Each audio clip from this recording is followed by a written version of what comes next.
The City of Riverbank regular City Council and Local Redevelopment Authority meetings are now in session. Today is Tuesday, July 25th, 2017. It is 6 p.m. Please rise. I pledge allegiance to the flag of the United States of America and to the republic for which it stands, one nation, under God, indivisible, with liberty and justice for all.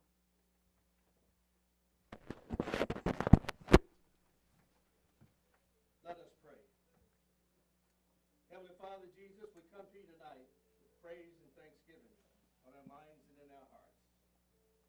We want to thank you, Heavenly Father, for the many blessings that you have bestowed upon us. Heavenly Father Jesus, you've placed these 5 leaders in office. And Heavenly Father Jesus, they've hired this staff to run this city. And we know, Heavenly Father Jesus, that with your blessing, everything can turn out for the better. We just ask tonight that you bless each thing on this agenda. Bless it, Heavenly Father, and just have your hand around them. Just give them strength when they need it. Let them stand up and Heavenly Father Jesus, make the right decisions for each citizen of Riverbank. We ask you, Heavenly Father Jesus, to be with those that need a touch from you. Those, Heavenly Father Jesus, that need a healing.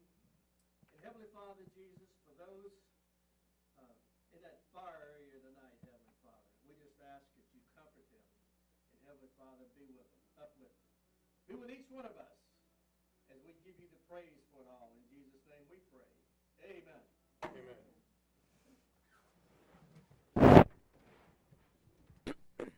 Roll call, please. Council Authority Member Cal Campbell. Here. Council Authority Member District 4, Darlene Barbara Martinez. Here. Council Authority Member District 2, Cindy Fossey. Here. Vice Mayor Chair Leanne Jones Cruz. Here. Mayor Chair Richard D. O'Brien. Here. There will be a change to the agenda as soon as we have the lawyer on board. We'll start with LRA item 6.2. It'll be wherever he comes on the phone. So at this time, any conflict of interest by council authority members or staff on any scheduled agenda items to be considered is to declare their conflict at this time. Seeing none, we'll start with presentations from the Parks and Facilities Supervisors.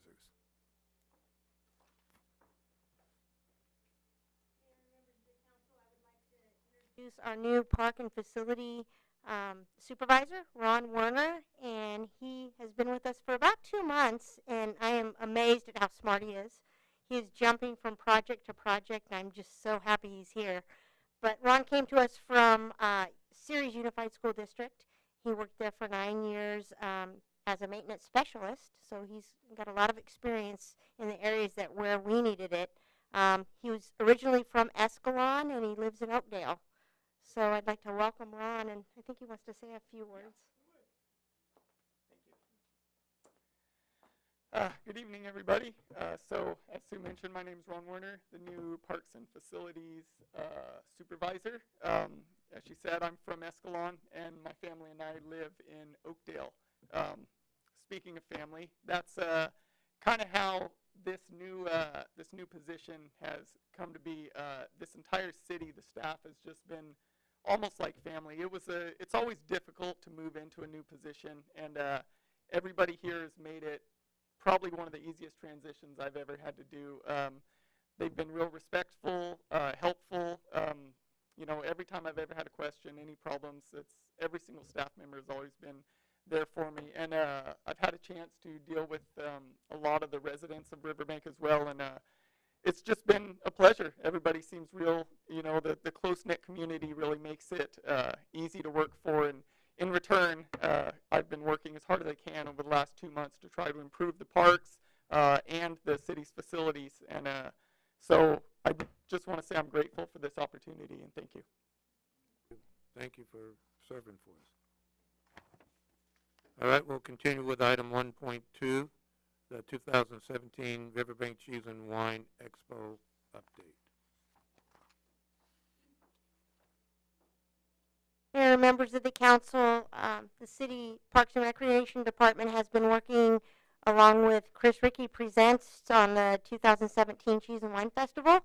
So we thought that tonight we would give you a quick update to how things are going, how the planning is going, and what to expect in October, on October 14th and 15th. For people who don't know, this will be the 41st Cheese and Wine Festival that has been held in Riverbank. For many years, the Riverbank Chamber of Commerce ran the festival, and then for 8 years, the Riverbank Rotary Club. Sorry. George? Hi, are you there, George? Oh, yeah, I'm here. Okay, we're going to put you on mute for just 1 second. We'll be right with you. Great, thank you. All right. Sorry. Good to mute a lawyer. Oh, do you want me to No, proceed? you're good. Go ahead. Okay, so, and then for 8 years, the Riverbank Rotary Club ran the festival. So the city, this is the 4th year that the city has worked with Chris Rickey Presents on the festival, so we're hoping it'll be a success as it has been in the last 3 years. So Chris Rickey is going to give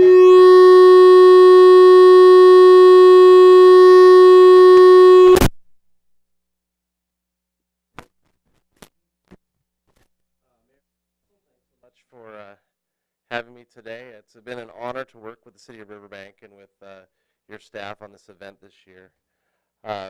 We've made a lot of improvements. This is the logo for this year. We're real proud of it. And let's talk about what's new for Riverbank Cheese and Wine for 2017.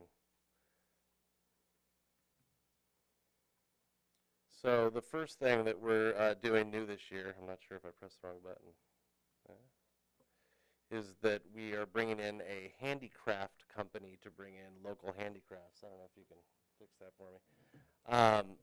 It's called Mod Shop. And what Mod Shop is a local art and decor company. And what they do is they have relationships with about 50 or 100 local artists that make their own arts in their houses, and then they need outlets to sell them at.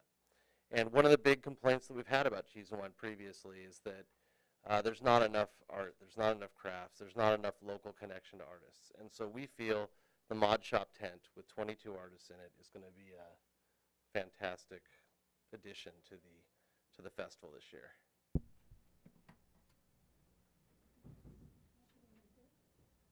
All right. One of the other things we changed this year is that we changed how we're doing vendors.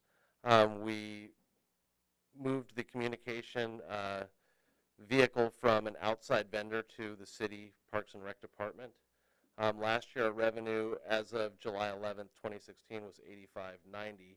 With the city handling the customer service end, revenues increased to $14,360 as of July 17th. So that's an increase of 40%. That just shows what good people you guys have here. They work hard and they do a good job. I believe that the ability of the City of Riverbank to improve the vendor coordination is going to end up with significantly higher vendor revenues for this year. Event marketing, we've done some very, do you want to talk to him real quick? It's okay. I can do it after you're done with him. No, it's okay. No, we're in the middle of it. Hey, George, this is Sean. You there? George. Hey, George.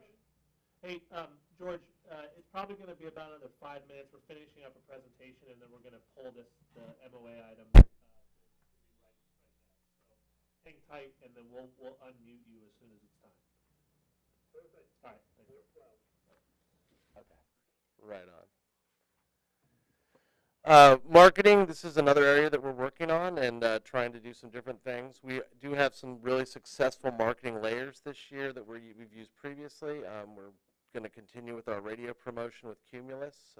Cumulus has stations like KHOP, The Hawk, Cat Country, and KWIN. We're going to continue with that. We're also going to have a Hispanic radio partner this year. We're real excited about that, and that successful Hispanic area. And then we'll also be marketing on social media through Facebook and Instagram. Those have been real successful. We are going to give newspaper advertising a higher priority this year. You're going to see more advertisements in the Modesto Bee than you did in previous years.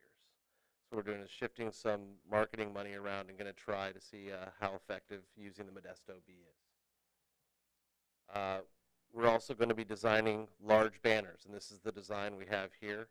A lot of cities, when they do their big city festivals, they put a banner across the street, and so that's something that we're working on right now to try to put a banner across the street in downtown Riverbank to let people know about the Riverbank Cheese and Wine Festival. And then we're also looking for a couple other strategic locations in Riverbank to put banners up at. Most of our marketing will be focused in the 3 weeks prior to the event. This is when people are starting to make plans, starting to think about the event, and starting to wonder what they're going to be doing on the weekend of October 14th and 15th. The main reason why we focus the marketing so close to the event is because we have a limited budget, obviously, so we want to make sure that we get the most bang for our buck in our marketing budget. We'll also be putting up posters. We'll be doing that earlier. We'll be doing that in the month of August. You'll see those in local businesses in Riverbank starting in August. And the large banners will also be put up in August. In terms of sponsorships, we're doing better on sponsorships this year than last year. Our current sales are $12,500. Our income last year was $12,000, so we've already sold more sponsorships this year than we did last year, which is great. My company sold $7,000 in sponsorships for 2017, which is up from $5,000 in 2016. City of Riverbank's also done a really good job in selling a few sponsorships. So together we hope to raise that number from the 12,000 we're at now to between 14 and 16,000 this year. One of the things we've been doing at the Cheese and Wine for the last couple of years is a skateboard demonstration. We've been doing that on Sunday. This year we've got a new company that's coming in, and they're going to be able to do skate demos on both days in the skate park for the same price as we got for one day last year. So that's excellent. We're excited about that. The wine tasting area is continuing to improve. We had a $2,000 increase in revenue in 2016, and so we're going to continue to work with new wineries and get new tasting opportunities in the wine tasting area, and we hope to continue to raise revenues. We will be removing the Oktoberfest area and replacing it with the Mod Shop handicraft tent that we talked about before. We're going to continue with the Hispanic stage. It's been a very successful cultural experience and really brings in the Hispanic part of our community. And we're also adding an additional music stage at the corner of Stanislaus and 3rd Street.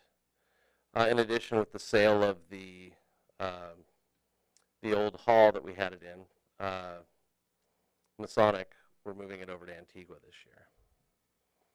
That's across the street, so people will be able to find it easy.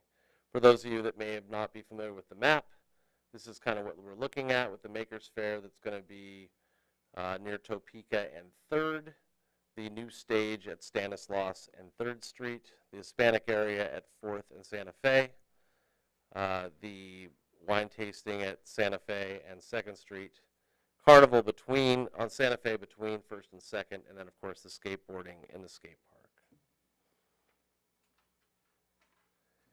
And that's where we're at. Have you been reading the reviews on your website, your Facebook? Yes. They're looking for a quality event, not just one that makes profit for them. And that's understandable. They come on down.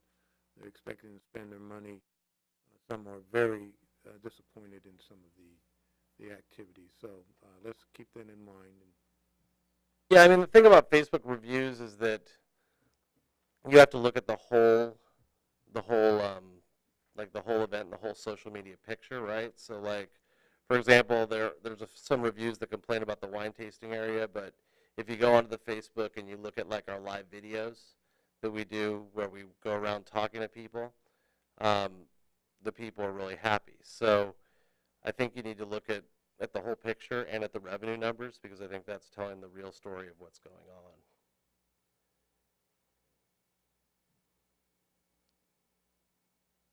Comments? All right. Thank you very much.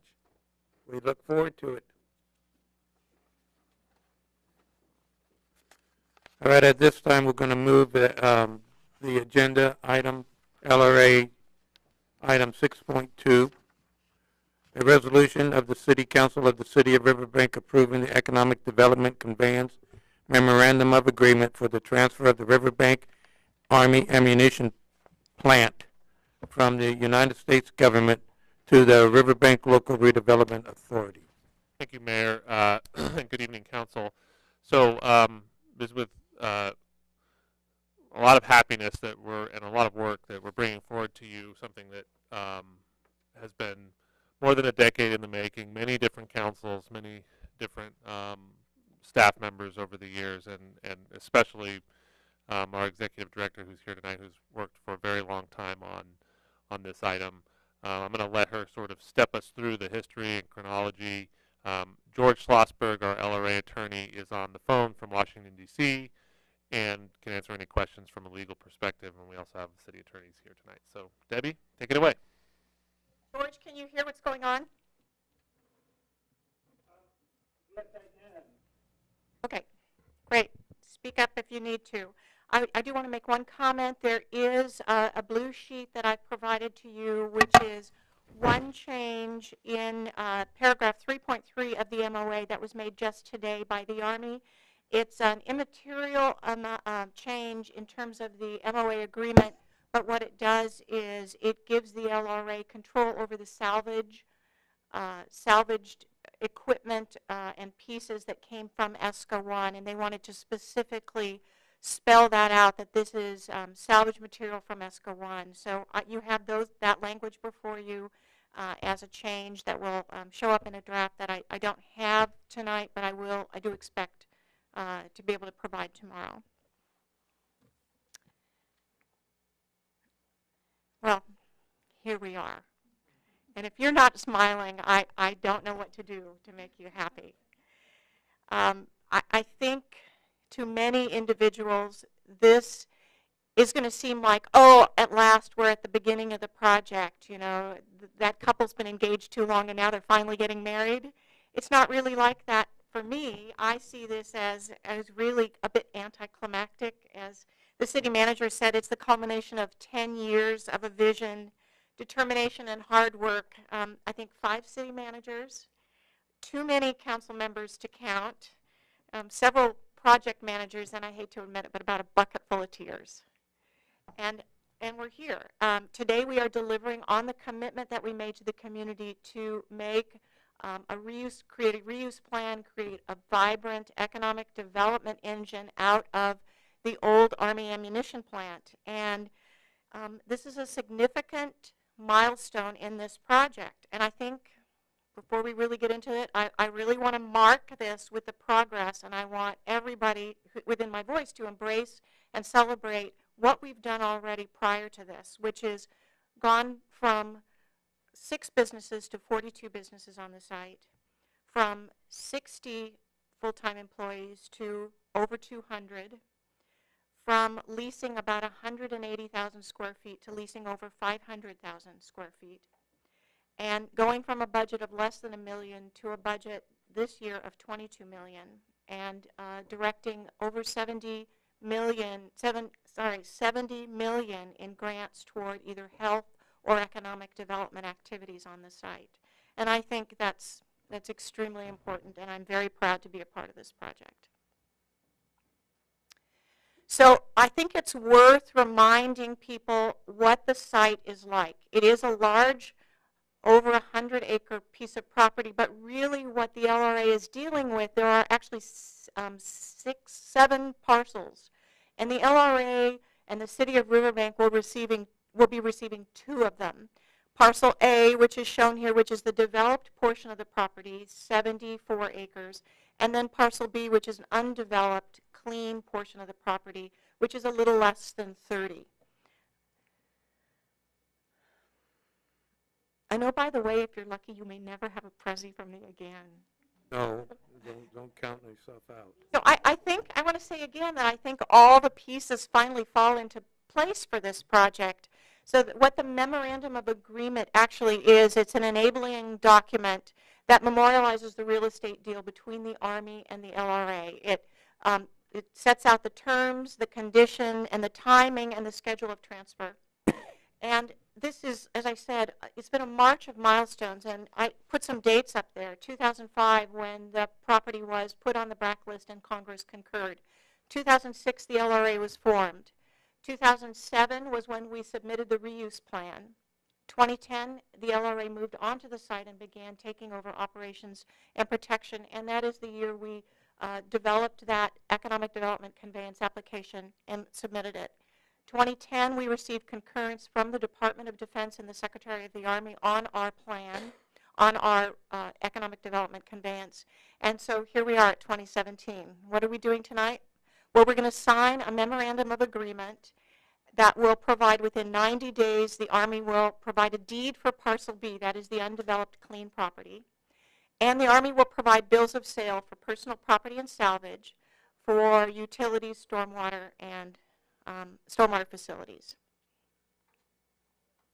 So I want to say this again so it's very clear. What does the city receive, and when do we receive that property? There's Parcel A and there's Parcel B. The developed parcel is contaminated and it needs some cleanup. So we need either to have it cleaned up or have concurrence from regulatory agencies. This is a real estate deal that includes that, but we will not receive the deeds for this for a period of time that I can't say at this point what that time is.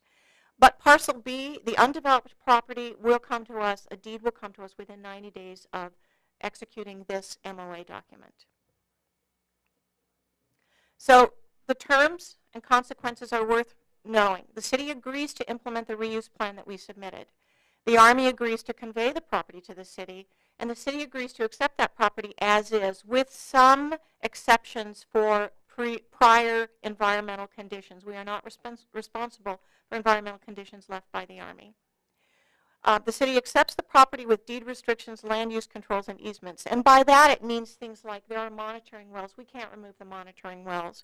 Land use controls mean we have to go around and take a look and make sure that the lead paint is in place, that the asbestos isn't friable, and that there are easements that are necessary that move across the property that the Army is giving us for effluent coming from the groundwater treatment to the evaporation ponds. The proceeds from the site will need to be reinvested back into the site for a period of time, and the city will submit yearly financial statements. Additional consequences that I did note in the staff report are upon transfer, the LRA stands to lose operations and maintenance money, about $108,000 a year from the Army, and we will lose funding from the Office of Economic Adjustment, which has typically funded the administration and salaries. And both of those things, somewhere around $400,000, we have anticipated this will come from revenue.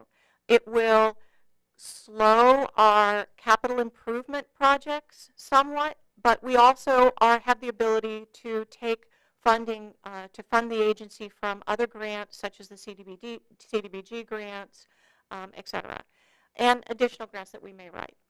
And the final thing is the LRA will begin to pay assessments and taxes on the property once we have ownership. So this, again, is a resolution approving the memorandum of agreement to the economic development conveyance. And I have one more thing to say. I just want my 15 minutes to say thank you to so many people that have been involved in this project. And I very specifically want to thank the Community Advisory Committee, who spent many hours and many weeks getting to know the project and providing valuable insights and really some good tools for running the site itself. And to our congressional member who got involved late and was very instrumental in making sure that this, this didn't fall through a crack somewhere. All the councils that I've worked with, but I especially want to thank Mayor O'Brien and Darlene Barbara Martinez, who have been more involved than others and who I really appreciate their guidance as well.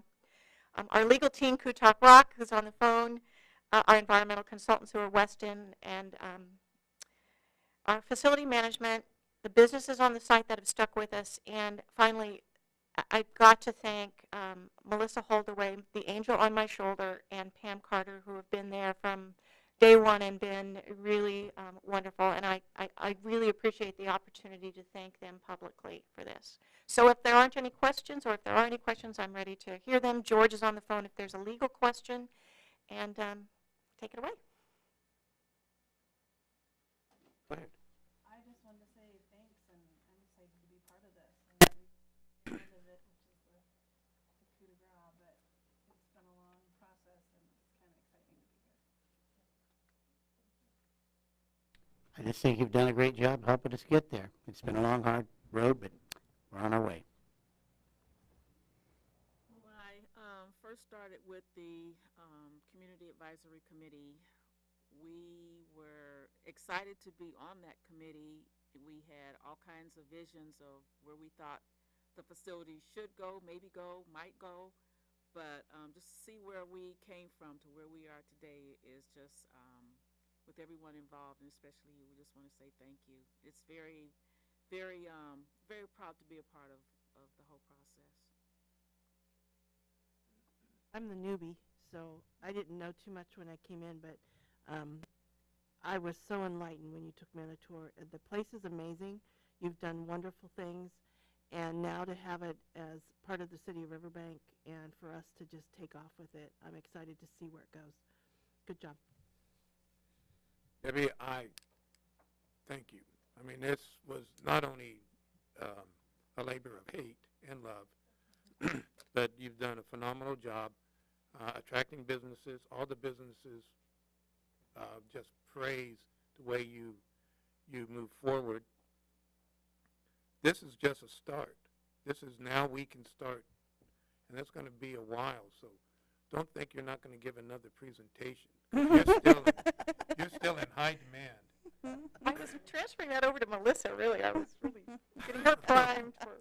And Melissa's shaking her head. No, I personally, and from the city council, you've done a magnificent job, and I believe that recognition will be taken care of once we get the first piece of property.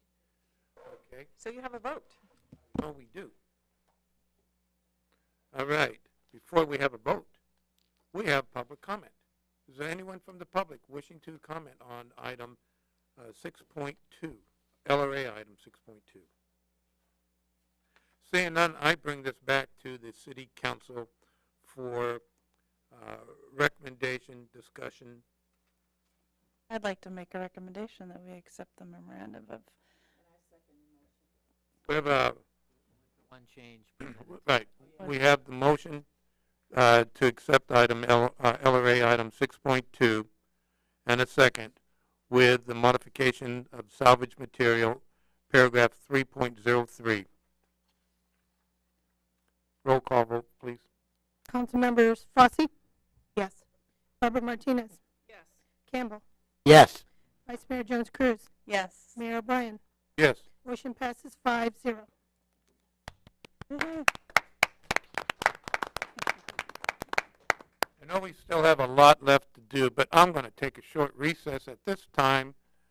And thank you. We have cupcakes, which couldn't afford a real cake, and water, couldn't afford a real wine. George, So we're taking a short recess. Good job, George. Yes, we'll save you a cupcake and we'll send you one. George,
We reconvene the Riverbank Regular City Council and Local Redevelopment Authority meetings.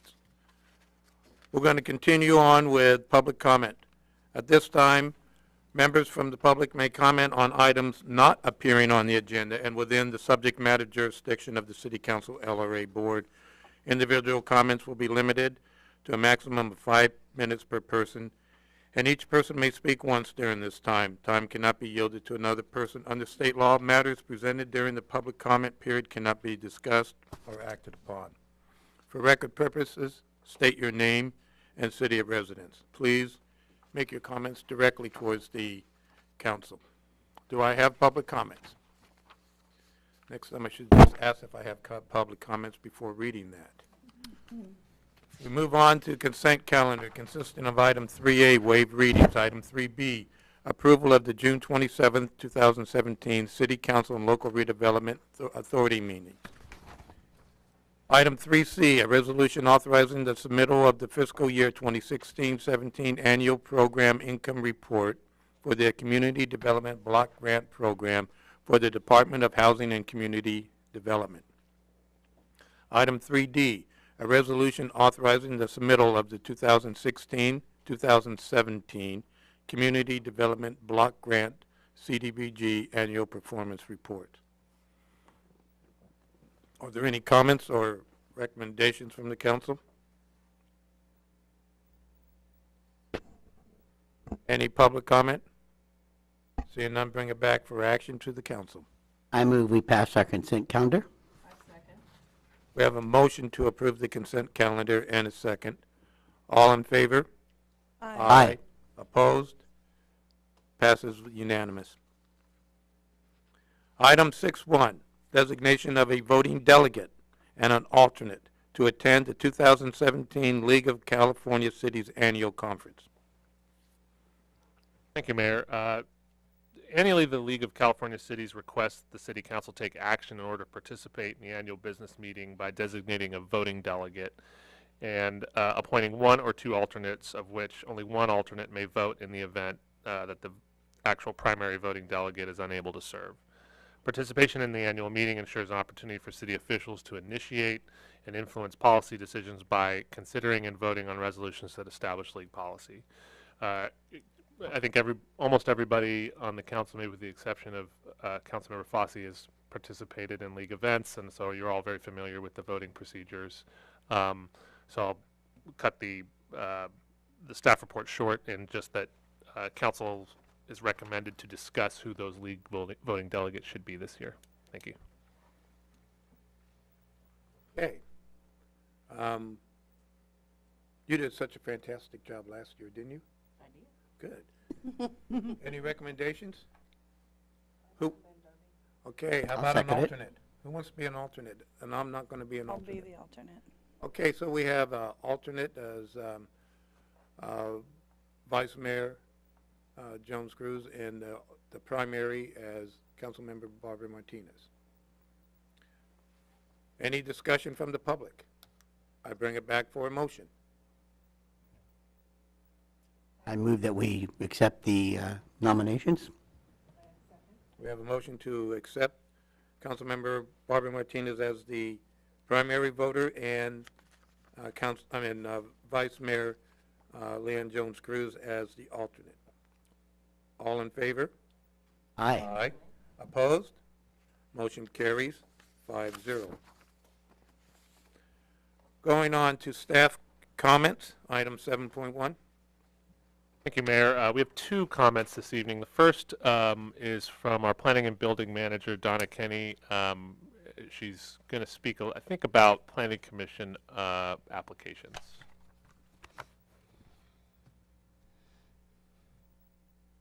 Good evening, Mayor and Council. I would just like to let the community know that we are actively recruiting for another planning commissioner. This is a chance to have your voice heard, to participate in the development and growth of the city. And there are applications on our city website for those who are interested. And so I just encourage everybody who might be interested to put in an application and hopefully join us. Thank you. Did we have a application submitted last meeting? I believe we have one application so far. Well, we just want to make sure we get the word out so everybody would have the opportunity. And when are we closing the application period? It is open until filled. Right. Right. Thank you very much. Then the second item is our Parks and Rec Director, Sue, has some really good news to share, which we... Mayor and members of the council, a couple weeks ago we got some really bad news because the housing-related parks grant that Donna Kenny and I had worked on, we thought for sure we were going to get $1 million. I mean, at least 900,000. So when Sean read the letter and he said 165,900, it was, I mean, I know that's nice, but it was just, it really was disappointing. So anyway, I got over that and I called the state this morning to ask when we might see an agreement, because I wanted to kind of get started at least to try to reduce our project to the 165,000. And he said, oh, by the way, I need to tell you we made some mistakes on our calculations. And so that was good news. And he said, so you're going to actually get $374,000. And that's enough to finish at least the pool renovations. And we want to bring, I think city manager said maybe at the next meeting, council meeting, we can bring to you the options of, I know we need to do the community center and we need to do the pool locker rooms. We can't do both with these funds, but there is CDBG coming up around the corner that we could probably qualify the community center for. But we'll put it all down and have council give input on where we should use those funds. But at least now it's enough to do some work. So that was really good news. Well, congratulations and thank you very much. So we'll be bringing that to you at the next council meeting. Comment. Today, this morning, I walked around Silver Park, and it looks so nice with the everything that there's, that has been put in. The just everything, the restrooms especially, because I know a lot of people were asking me about the restrooms, and then the tables and the covering. It just really looks nice, and it's nice addition to the community. So thank you for that too. Right now, we just need to add the water park. Yes. So yeah. That's all for tonight. Thank you. For council comments, Councilmember Fossey. Okay. Councilmember Campbell. Just would like to thank all the employees. I get out and about town, and when I've gone into like City Hall South asking for anything, they've been quite responsive. I've heard a lot of good things from citizens I know about things seem to be improving. The community's looking better, the parks, and everybody's doing a great job, and keep it up. Thank you. Councilmember Barbara Martinez. Well, since Councilmember Fossey did not have anything and Councilmember Campbell only had one, I have several. So anyway, the Healthy Aging Association provides a green bag for our senior citizens, and they give a green bag one time a month for fruits and veggies, and they're asking us to help get that word out. Riverbank's date is August the 17th, which is Thursday, and they'll be at the community center at 12:45 p.m. The last day of the Concerts in the Park Family Night Out at the Farmers Market is this Friday, the 28th, from 5:30 to 8:30, and it's going to be a special night. We have a lot of activities that are going to be happening because it will be the last final night. I attended a webinar on summer recess and end of the session briefing that was presented by the League of California Cities, and I did that last Thursday. So I will be providing a brief summary for our council, just to let you know where the League of California Cities is on some bills and what they oppose and what they want us to support for the betterment of our state. And then National Night Out is going to be next Tuesday from 5 to 8 p.m. at our community center. So I know I spoke for Chief Kiley, but just to let everybody know that we're going to have a real nice celebration, so you can get to know your neighbors, get to know your first responders, and wishing everybody can come out to that. Thanks. Vice Mayor. She took a couple of mine, so I'll check those off. Don't forget movie nights at Jacob Myers Park. I want to say August 5th, I think. Put that on your calendar. And I just wanted us to keep in mind, the firefighters that are out fighting local fires. We do have a strike force team that's left this area to go and help. So just keep those folks in mind. If you think about how hot it is out there normally, and then they're out there working the fires. So just keep them in your thoughts and prayers. Other than that, thank you. Thank you. And I need you to explain the softball one. Our girls softball team had an awesome season this year. They came in first place. I want to give them special recognition. I wish they would have been able to be here today, but I believe that the president just got back in town from being on a vacation, so they weren't able to be here, so maybe at a future meeting. But these girls worked really hard. They beat all of the competition and came in first place. And I just was really proud of them when I heard that they came in first place. So yay for Riverbank. Thank you. Riverbank. All right. As much as we believe everything is getting a lot better, and it is getting a lot better, there's still necessities to keep code enforcement engaged. There's still a lot of work that needs to be done, and we're hoping that we can find revenues to increase our code enforcement to keep the city moving forward throughout. This next item, please bear with me, give me about 90 seconds. We're going through contract negotiations, and those are always difficult. We go through contract negotiation, labor negotiation, those are difficult. What I want to do, and I'm going to address it with all the mayors, is have a collective addressing of the tax sharing agreements between the county and the cities. For example, there are counties that get 50-50 split on property taxes and share 5% of the sales tax with the county, and the county relinquishes funds that would have gone for repairing of the roads, the mileage that they get on an annual basis. There's others that have almost as good agreements. Tuolumne County, Mendocino County just made a staff report actually highlighting Stanislaus County as being one of the most restrictive between the counties and the cities, whereas they retain the base property tax, and after special district schools, the remainder property tax is split 30% for the cities and 70% for the counties, and they have no additional responsibilities in that area. So we'd like to negotiate hopefully a 50-50 split. There's something called public facility fees, PFFs. Those are extremely harsh to the county, and the most restrictive in the state, most demanding in the state. Most counties just started PFFs, and they're being administered by either their COG or by a JPA. Well, Stanislaus County retains them. And we're paying for things like regional parks. We're paying for things that our property taxes pay for additionally. They're IT, which is a general fund.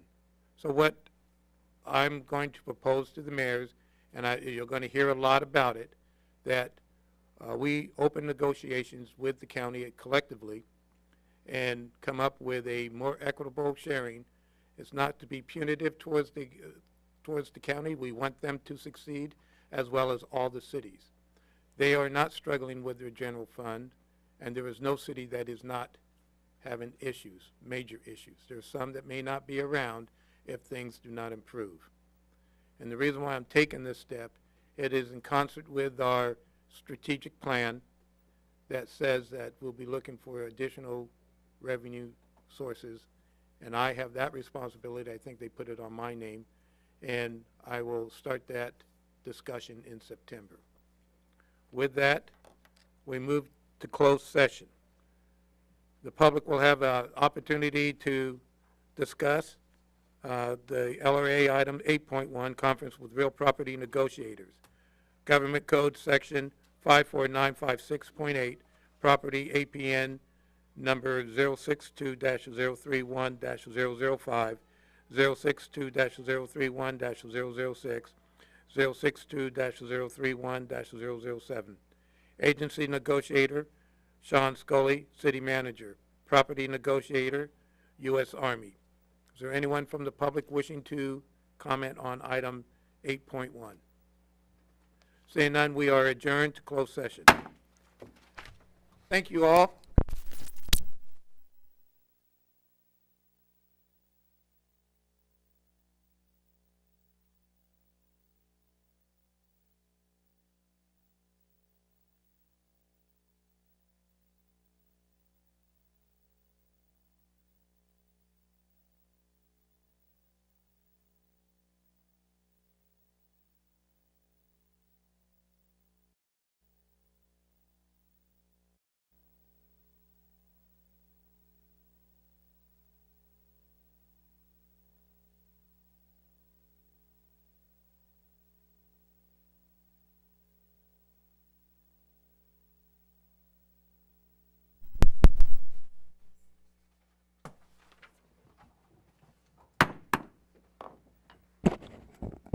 We reconvene the City of Riverbank City Council meeting and Local Redevelopment Authority meetings. Report from closed session item 9, consisting of LRA item 9.1, report on closed session LRA item 8.1, conference with real property negotiators. Direction has been provided to staff. With that, we are now adjourned.